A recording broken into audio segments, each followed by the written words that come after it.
அரசரின் நீதிமன்றம் சுருக்க கதை. ஒரு கிராமத்தில் கிருஷ்ணன் என்ற அல்லவையாக்கமும் மனிதன் வாழ்ந்தான். அவன் ஊரின் மக்கள் அனைவருக்கும் உதவியாக இருந்தான்.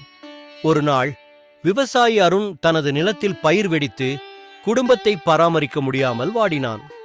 அவன் அரசன் ராஜா ராஜேஸ்வரனிடம் உதவி கேட்டான். ராஜா கிருஷ்ணனையும் ஊரின் மூத்த பெண் பூமியம்மாளையும் ஆலோசனைக்கு கேட்டான். பூமியம்மாள் சொன்னார், நாம் அவனுக்கு தற்காலிக உதவி மட்டும் அல்ல, நிலையான ஆதாரம் கொடுக்க வேண்டும். அரசன் அந்த அறிவுரையை ஏற்று அருணுக்கு உதவி வழங்க முடிவு செய்தான். அருணின் நிலம் மீண்டும் பசுமையாக வளர்ந்தது. இப்போது கிராமத்தில் மக்கள் ஒன்று கூடி உதவி மற்றும் நீதி அடிப்படையில் நல்ல முறையில் வாழ்ந்தனர். பாடம்: உண்மையான உதவி, நேர்மை மற்றும் அன்பு ஒருவருக்கொருவர் நம்பிக்கையை உருவாக்குகிறது.